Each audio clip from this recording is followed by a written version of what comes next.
भूखे पेट रहेगी तो सर दर्द होगा ही। आपको उसे जगाकर कुछ खिला देना चाहिए था ना।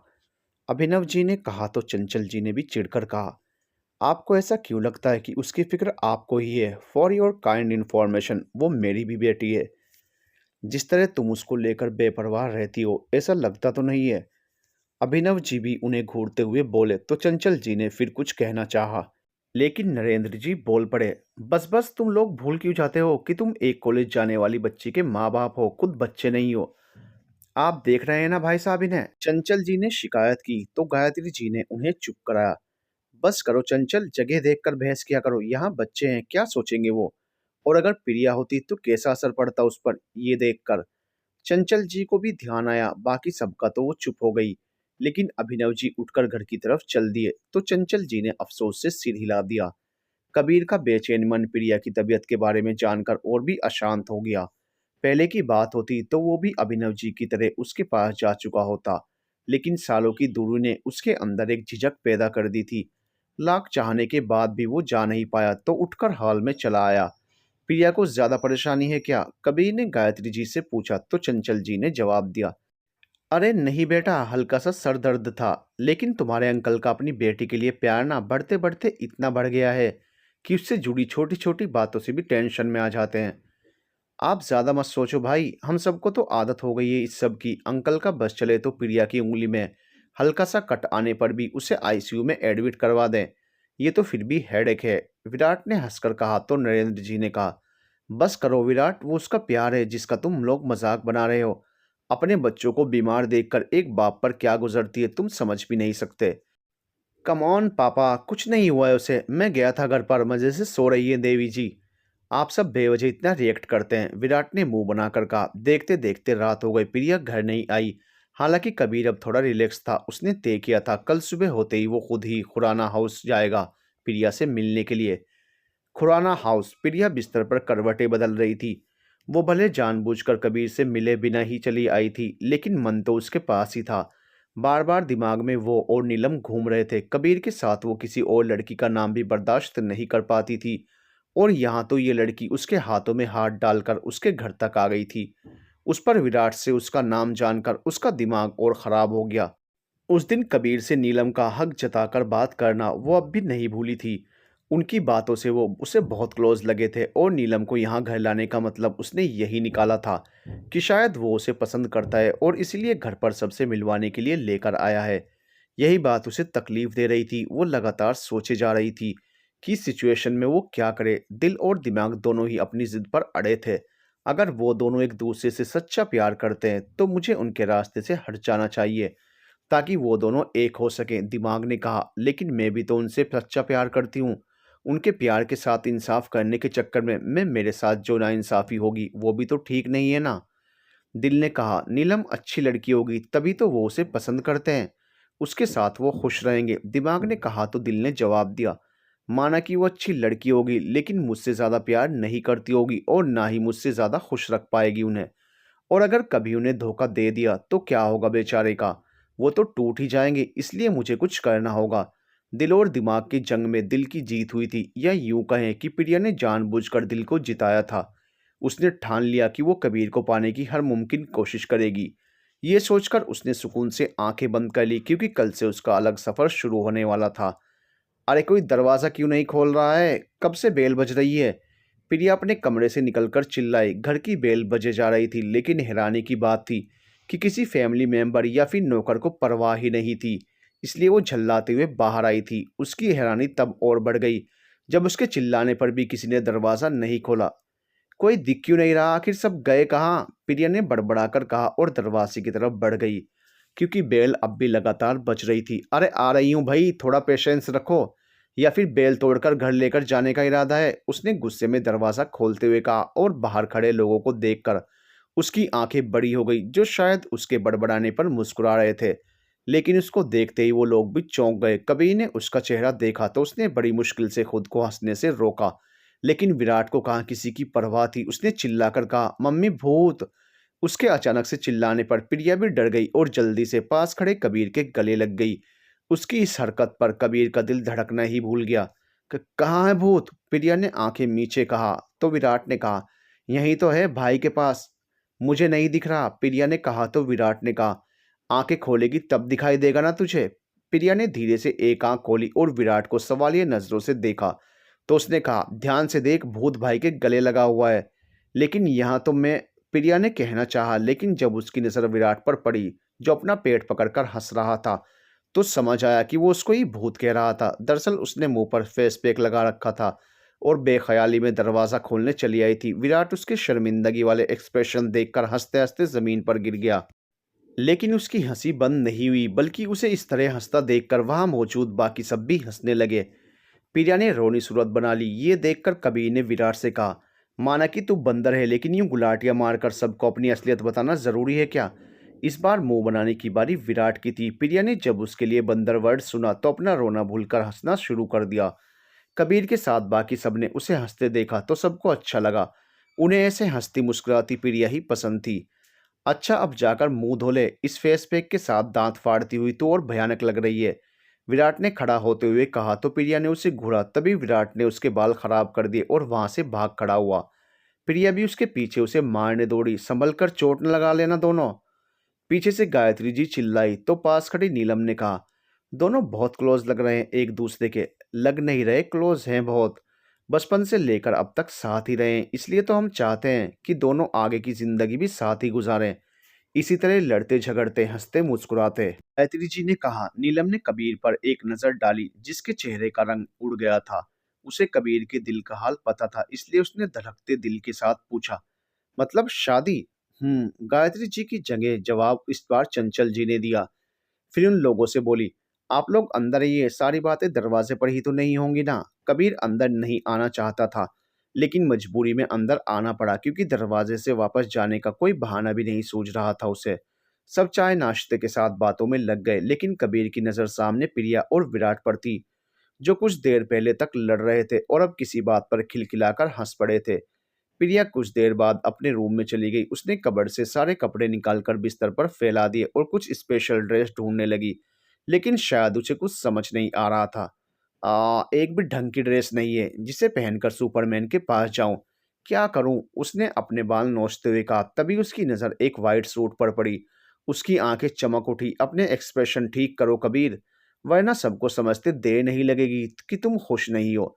नीलम ने धीरे से उसके हाथ पर हाथ रखकर कहा तो कबीर ने जबरदस्ती मुस्कुराने की कोशिश की। दरअसल कबीर बहुत देर से खामोश बैठा था। वो यहाँ प्रिया से मिलने आया था, लेकिन अपनी माँ और चंचल जी की बातों को सुनने के बाद उसका इरादा फिर चेंज हो गया था। कबीर बेटा, आप कुछ खा क्यों नहीं रहे? सब कुछ आपकी पसंद का है, चंचल जी बोली तो कबीर ने कहा, आंटी एक्चुअली मुझे आदत नहीं है एक साथ इतना कुछ खाने की। माँ ने भी सुबह सुबह नाश्ता करवा दिया था। खा लो भाई, आपको इतनी स्पेशल ट्रीटमेंट दी जा रही है और एक हम हैं जिसकी कोई इज्जत ही नहीं है। विराट ने कहते हुए मुंह बनाया तो सब हंस पड़े। गायत्री जी ने उसे प्यार से एक चपट लगाई और बोली, बदमाश, कुछ भी बोलता है, अच्छा कम से कम चाय ही ले लो। चंचल जी ने फिर से रिक्वेस्ट की तो कबीर मना नहीं कर पाया और चाय का कप उठाकर मुंह से लगा लिया। तभी उसकी नज़र सीढ़ियों से उतरती प्रिया पर पड़ी तो उसकी नज़र थम गई। बाकी सब भी प्रिया को हैरानी से देख रहे थे। आज उसने पहली बार सूट पहना था, वो बहुत प्यारी लग रही थी। विराट की नज़र उस पर पड़ी तो वो खांसने लगा। धीरे नहीं खा सकता तू, खाना भागा थोड़ी ना जा रहा है। प्रिया भागती हुई उसके पास आई और उसकी पीठ से हिलाते हुए हल्के गुस्से से कहा। तो उसने खुद की सांसें कंट्रोल की और कहा, देवी जी, ये जो मेरे साथ हुआ है ना, वो खाने की नहीं, आपकी मेहरबानी से हुआ है। मैंने क्या किया? प्रिया ने हैरानी से पूछा तो विराट ने कहा, क्या किया? जब से हम आए हैं तो हमें शौक पर शौक दिए जा रही है। कभी घोस्ट बनकर सामने आती है तो कभी परी बन जाती है। हम तुम्हें सरप्राइज देना चाहते थे, हमें क्या पता था वो इतना महंगा पड़ेगा हमें। इतनी बकवास करने के बजाय ये नहीं कह सकता था कि मैं अच्छी लग रही हूँ? प्रिया ने कुछ पल की खामोशी के बाद कहा तो विराट ने मुंह बना लिया। और किस बात का सरप्राइज? ये 1000 बार देखा थोपड़े के साथ तू मुझे सरप्राइज देने आया है? उसने उसे घूर कर देखा तो वो बोला, बाल खींच लूंगा तेरे अगर मेरे हैंडसम फेस के बारे में कुछ कहा तो। और सरप्राइज मैं नहीं, भाई देना चाहते थे, वो तेरे लिए गिफ्ट्स में कुछ लाए थे।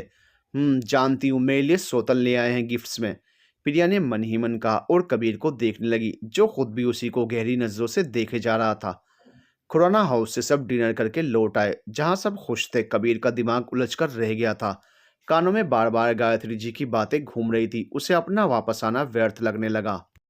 मुझे बहुत देर हो गई अपने दिल की बात बताने में। प्रिया मुझसे बहुत दूर जा चुकी है। अब मेरी जिंदगी में उसके वापस लौट आने का कोई रास्ता ही नहीं बचा है। कबीर ने खुद से कहा और अपनी नम हो आई आंखों को साफ करके सोचा। विराट और प्रिया दोनों ही मेरे दिल के दो हिस्से हैं। अगर वो एक साथ खुश रहते हैं तो मुझे और क्या चाहिए। इधर नीलम भी अभिमन्यु से बात करने के बाद बहुत उलझी हुई थी। अगर अभिमन्यु के हिसाब से सोचें तो प्रिया कबीर से प्यार करती है, और अगर अपनी आंखों देखी और घर वालों की बातों पर यकीन करें तो ऐसा लग रहा था जैसे उसके दिल में विराट हो। वो यही सोच रही थी कि अचानक से उसे कुछ याद आया और इसी के साथ उसके होंठों पर मुस्कान तैर गई। I think Abhimanyu is right. Priya Virat से नहीं कबीर को पसंद करती है। जस्ट बिकॉज उसके चेहरे पर जलन के भाव तब आए थे जब उसने मुझे कबीर के साथ देखा। जबकि मैं विराट के साथ भी काफ़ी फ्रेंडली हूँ, लेकिन तब उसका बिहेव नॉर्मल रहता है। मैं लड़की हूँ इसलिए इस बात को अच्छी तरह समझ सकती हूँ कि कोई लड़की सामने वाली लड़की से तब जलती है जब उसे इस बात का डर होता है कि कहीं वो उसकी मोहब्बत के रास्ते में कांटा न बन जाए। ये सोचकर वो बाहर बालकनी साइड में चली आई, जो सभी कमरों से अटैच्ड थी। उसे वहां कबीर दिखाई दिया जो एक तरफ टेक लगाकर खड़ा था और बाहर देखकर ना जाने किस ख्याल में डूबा था। नींद नहीं आ रही? नीलम ने पूछा तो कबीर चौंक कर सीधा हुआ, फिर कहा, कमरे में घुटन सी महसूस हो रही थी इसलिए ताजी हवा खाने चला आया। जब घुटन दिल में हो तो कहीं भी चले जाओ, आज़ादी नहीं मिल पाती, नीलम ने कहा और उसके बगल में खड़ी हो गई। कबीर ने उसकी बात का कोई जवाब नहीं दिया। तुम आंटी की बात से परेशान हो ना? नीलम ने फिर पूछा तो कबीर ने कहा, नहीं, ये आज नहीं तो कल होना ही है। आखिर कब तक भागूंगा इस हकीकत से? प्रिया का भी मन नहीं लग रहा था। बार बार नीलम और कबीर की नजदीकियां दिमाग में घूम रही थी, इसलिए उठकर वो अपने कमरे की विंडो पर आ गई। सामने का नजारा देखकर दिल में आग सी लग गई। देखो जरा, मेरी नींद उड़ाकर ये दोनों यहाँ कैसे मूनलाइट रोमांस कर रहे हैं। और ये नीलम को देखो कैसे सुपरमैन के इतने क्लोज खड़ी है। इसका बस चले तो फेविकोल लगाकर चिपक जाए उनसे। कबीर, कभी कभी जो दिखता है असल में होता नहीं है, नीलम ने कहा तो कबीर ने पूछा, मतलब तुम्हें नहीं लगता वो तुम्हें पसंद करती है? नीलम ने जवाब देने के बजाय सवाल पूछा और हल्के से सामने देखने का इशारा किया। तो कबीर ने प्रिया को अपने कमरे की बालकनी पर खड़ी पाया। वो उन दोनों की तरफ ही देख रही थी। पागल हो, वो बचपन से मेरे भाई के साथ है, सब कुछ इतना क्लियर है, और अब मैं खुद को कोई भी झूठी होप नहीं देना चाहता, और ना ही तुम और अभिमन्यु ऐसी कोई कोशिश करो, कबीर ने स्ट्रिक्टली कहा और अपने कमरे में चला गया। उसके जाने के बाद नीलम ने प्रिया को एक स्माइल पास की तो प्रिया ने मुंह बनाकर अपने कमरे की विंडो बंद कर दी। मुझे जो लगता है मैं बस वही कह रही हूँ, तुम चाहो ना चाहो मैं तुम्हें भी यह एहसास दिलाकर रहूंगी कि वो तुम्हें पसंद करती है, नीलम ने मन ही मन कहा और वो भी सोने चली गई। सुबह कबीर फ्रेश होकर नीचे आया और चेयर पर बैठ गया। नरेंद्र जी और विराट बैठे थे तो गायत्री जी खाना सर्व कर रही थी और नीलम उनकी मदद करने में लगी थी। तूने वो रेड शर्ट क्यों नहीं पहनी जो मैंने प्रेस करके रखी थी? गायत्री जी ने उसके कपड़ों को देखकर कहा तो कबीर ने कहा, माँ आज मेरा मन नहीं था उसे पहनने का, किसी और दिन पहन लूंगा। रहने दे, सब जानती हूँ मैं, जब से खरीदी है एक बार भी नहीं पहनी है। तुझे पसंद नहीं तो बोल दे, मैं किसी और को दे दूंगी। गायत्री जी ने कहते हुए मुंह बनाया तो कबीर उठकर उनके पास चला आया और उन्हें हग करते हुए कहा, माँ आप कुछ ले आएं और मुझे पसंद ना आए ये इम्पॉसिबल है। हाँ, थोड़ी ज़्यादा कलरफुल है लेकिन फिर भी मुझे बहुत पसंद है। कल पक्का उसे ही पहनूंगा। उसकी बात पर गायत्री जी खुश हो गई और बोली, ठीक है, अब ज़्यादा मक्खन न लगा अपनी माँ को। तेरे फेवरेट गोभी के पराठे बनाए हैं, खाकर बता कैसे बने हैं। और खबरदार जो आज डाइट शाइट की बात की तो जब तक यहाँ है जो खिलाऊंगी पेट भर के खा। बस भी करिए श्रीमती जी, बेटे का पेट नाश्ता खिलाकर भरेंगी या डांट खिलाकर? नरेंद्र जी ने मजाक किया तो गायत्री जी बोली, आप कैसी बात कर रहे हैं जी? मैं क्यों डांटूंगी भला अपने बच्चे को? यही कुछ दिन तो मिले हैं जब जी भरकर लाड प्यार कर सकती हूँ।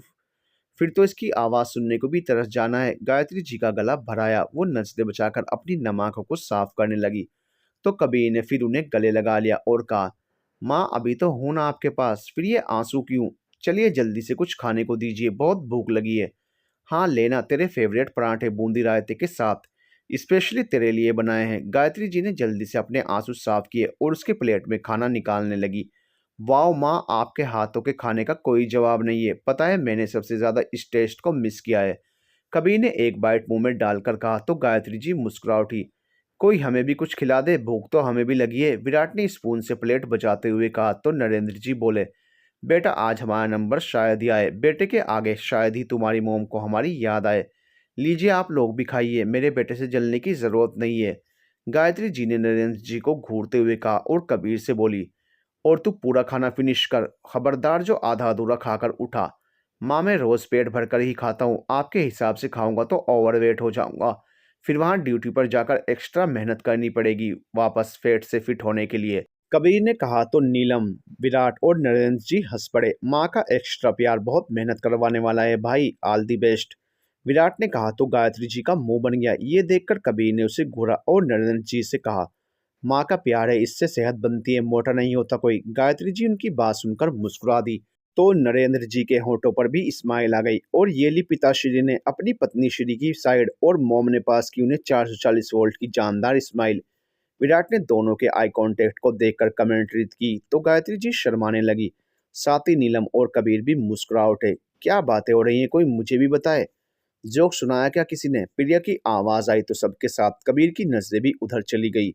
व्हाइट कलर के सिंपल से टॉप के साथ ब्लू कलर की डंगरी पहने वो किसी छोटी सी बच्ची की तरह लग रही थी।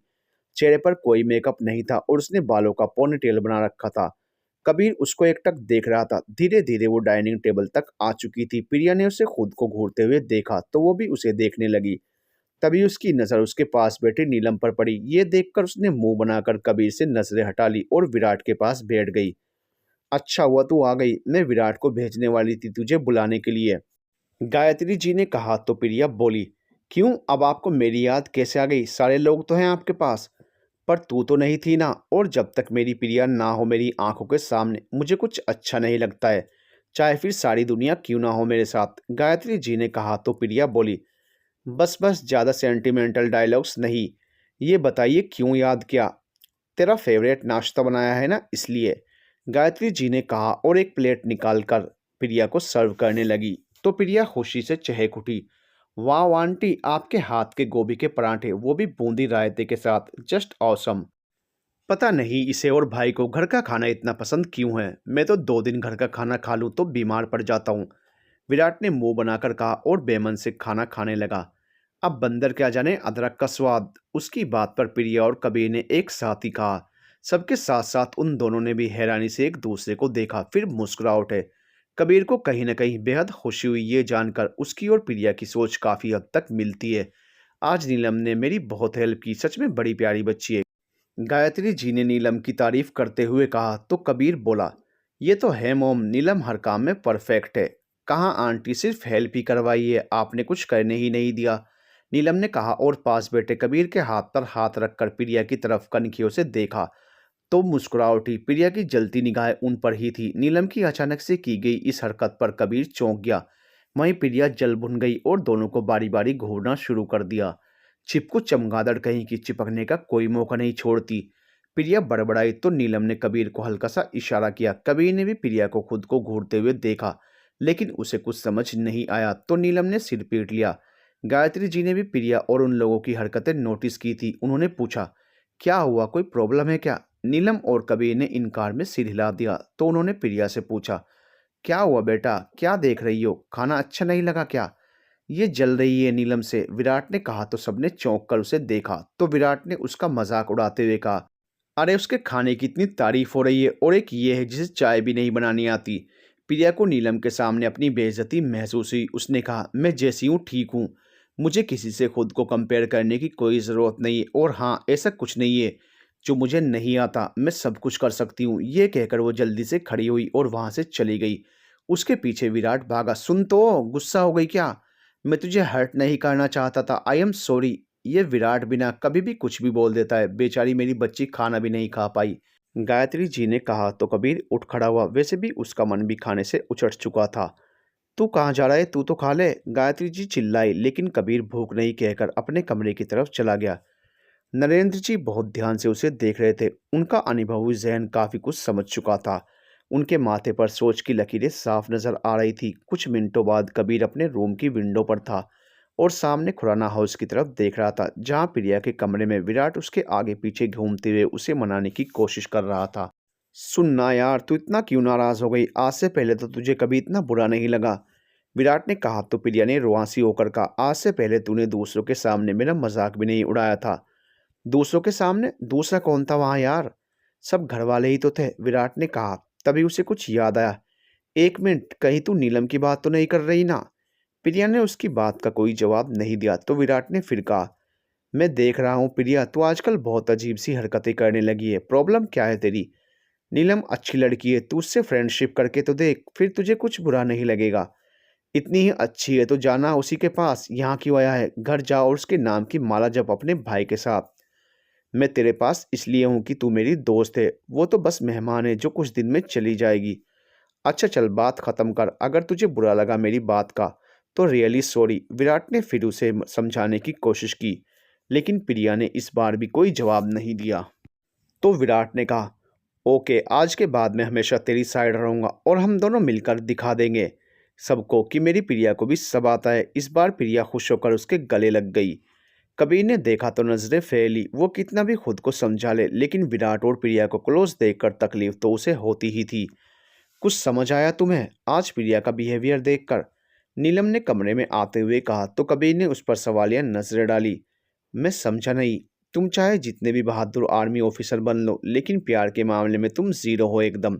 एक लड़की की फीलिंग्स भी समझ नहीं आती। नीलम ने कहा तो कबीर बोला, क्या कहना चाहती हो? मैं कुछ कहना नहीं, दिखाना चाहती हूँ। तुम कहते हो कि प्रिया विराट को पसंद करती है, लेकिन सच ये है कि वो तुम्हें बहुत प्यार करती है। जब भी वो मुझे तुम्हारे आसपास देखती है, कभी उसके एक्सप्रेशन नोटिस करो, कितना जेलस फील करती है वो।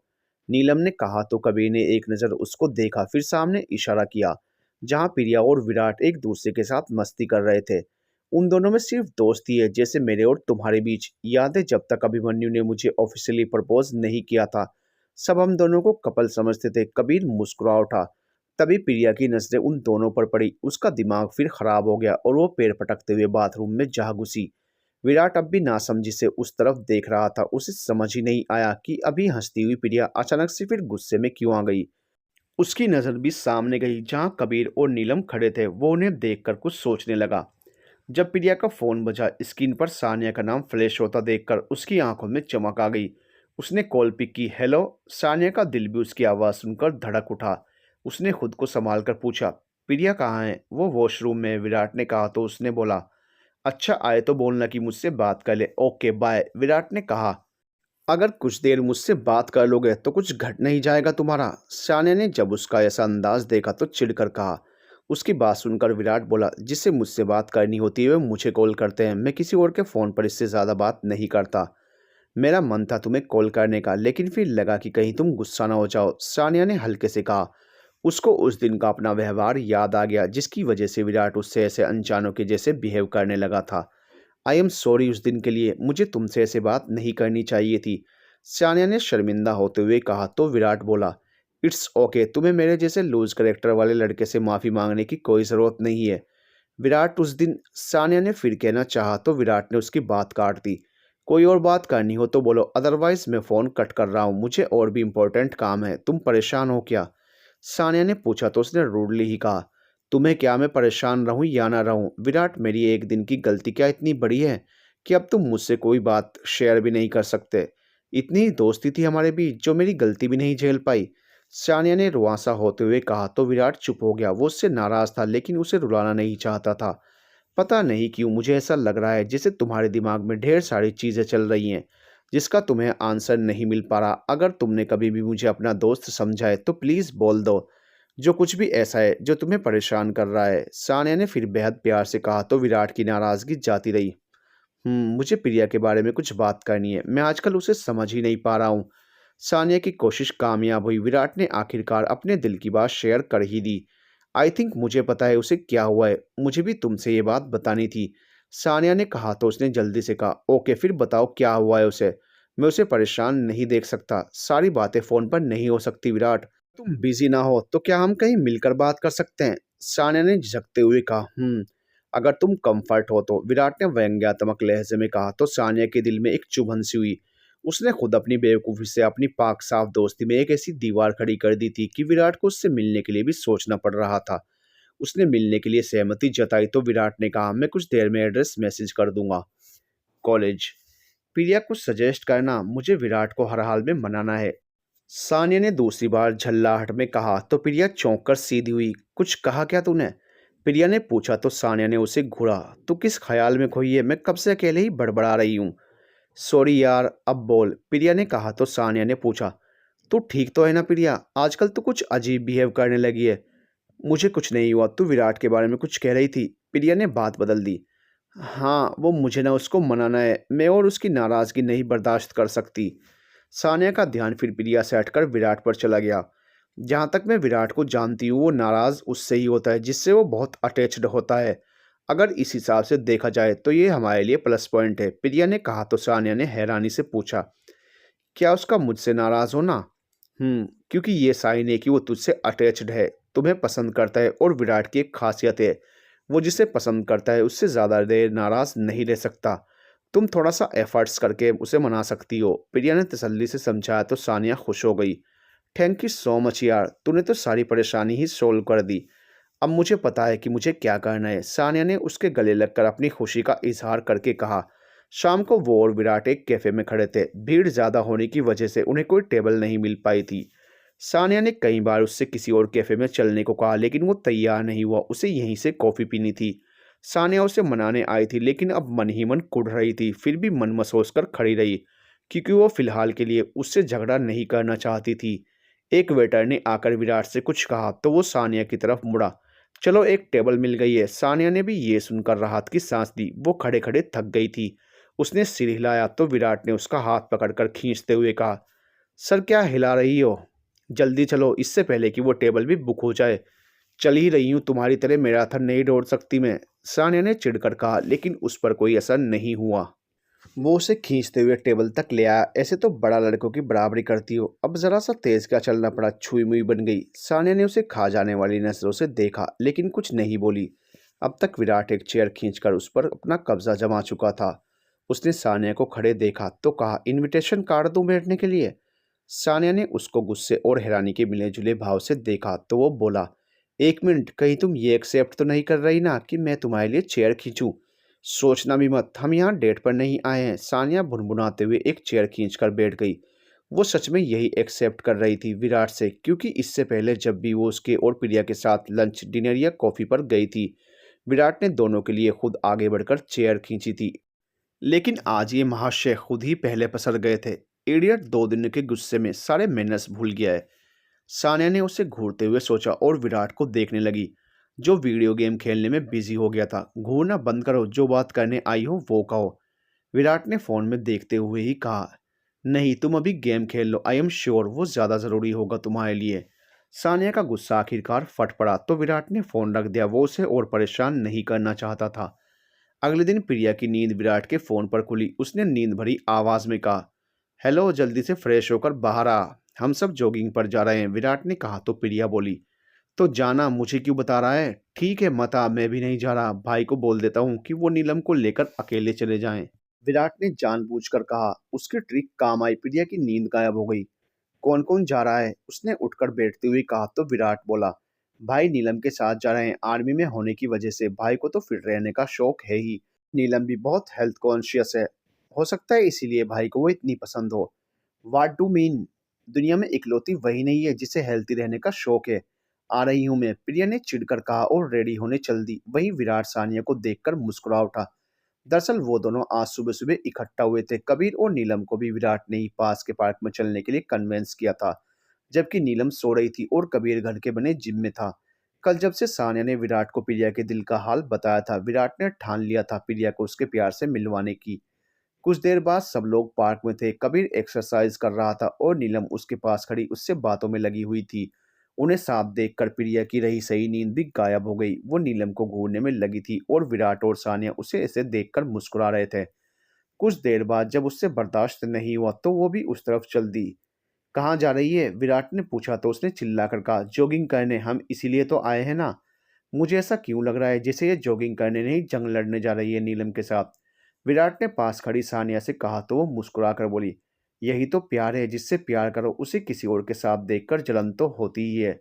ये भी प्यार का एक रूप है। तुम्हें बड़ा एक्सपीरियंस है प्यार का, क्या तुम भी किसी के प्यार में हो?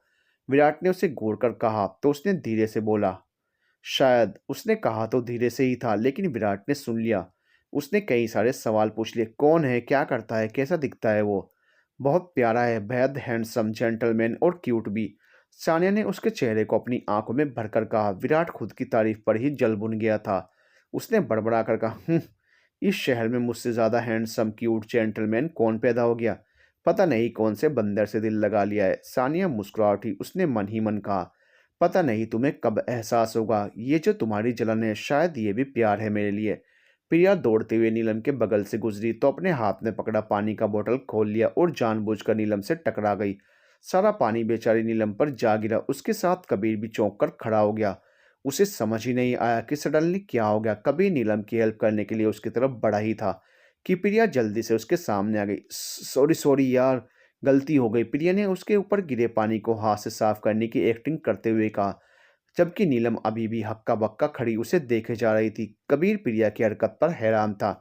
वहीं नीलम शौक की स्थिति में थी। उसे तो ये समझ आ गया था कि यह हरकत प्रिया ने जानबूझकर की है, लेकिन क्यों की? अभी तो उसने उसे जलाने या चिढ़ाने के लिए कुछ किया भी नहीं। वो तो बस कबीर के साथ नॉर्मल बातें ही कर रही थी। कुछ देर तक फ्रीज खड़े रहने के बाद जब कबीर ने नीलम को परेशान देखा तो उसकी मदद करने के लिए आगे बढ़ गया। लेकिन उससे पहले प्रिया, जो अभी तक नीलम को घूर रही थी, उसने कबीर को उसकी तरफ आते देखा तो उन दोनों के बीच में जल्दी से आकर खड़ी हो गई और अपने हाथों से नीलम के कपड़ों पर गिरे पानी को साफ करने की एक्टिंग करते हुए कहने लगी, सॉरी यार, गलती से हो गया, मेरा कोई इंटेंशन नहीं था तुम्हें हर्ट करने का।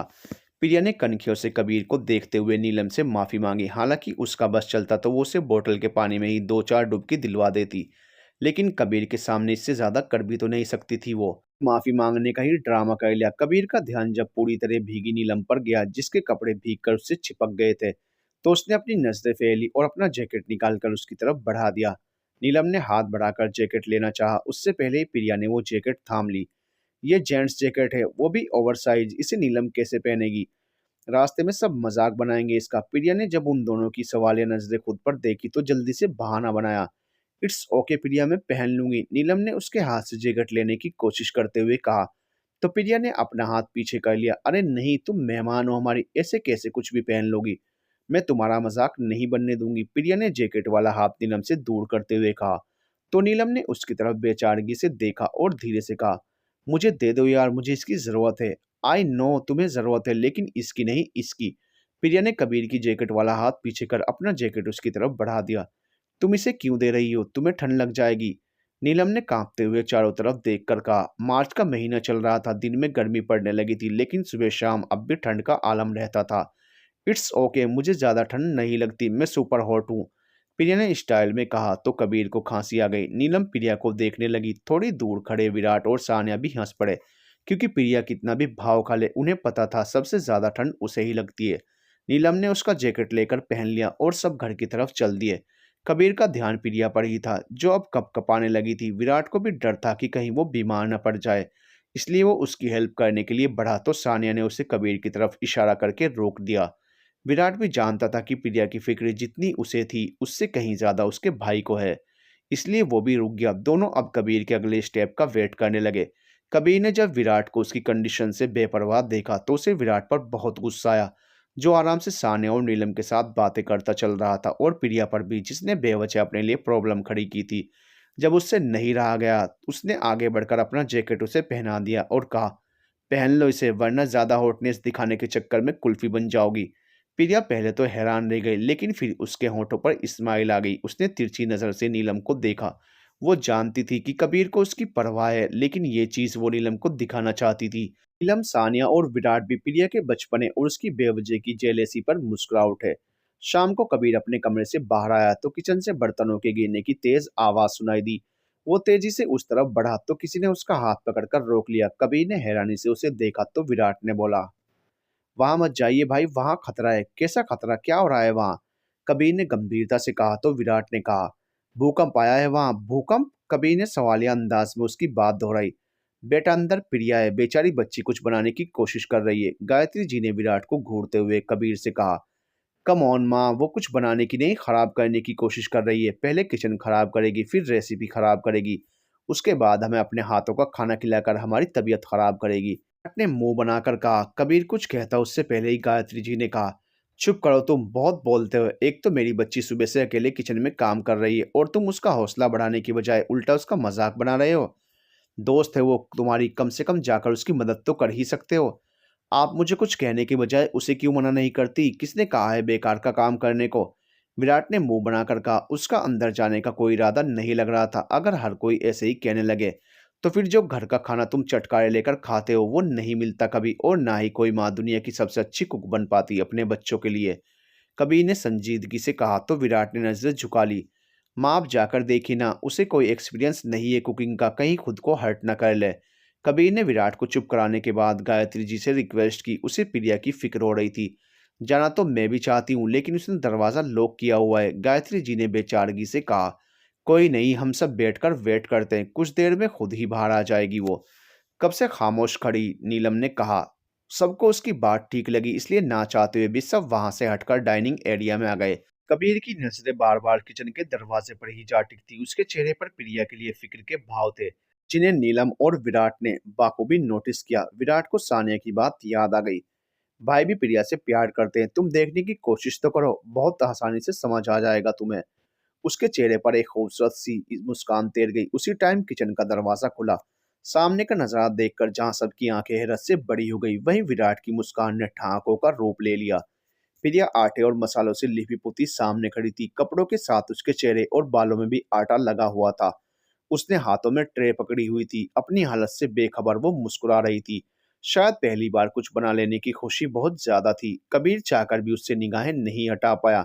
इस हालत में भी वो उसे बेहद प्यारी और मासूम लग रही थी। प्रिया जब तक डाइनिंग एरिया में आई तब तक नरेंद्र जी के साथ चंचल जी भी आ गई। अभिनव जी इस समय शहर में नहीं थे, वरना अपनी बेटी को ऐसे देखकर तहलका मचा देते। गायत्री जी ने आगे बढ़कर उसके हाथों से ट्रे ले ली और डाइनिंग टेबल पर रख दी। कबीर ने देखा ट्रे में आधे कच्चे आधे जले पराठे और केतली में चाय थी। शायद उसने आलू के पराठे बनाने की कोशिश की थी जो ट्रे में पड़े अपनी बर्बादी पर आंसू बहा रहे थे। तेरा मेकअप खत्म हो गया था क्या? विराट ने गंभीर होकर कहा तो प्रिया ने सवालिया नजरों से उसे देखा। तो वो आगे बोला।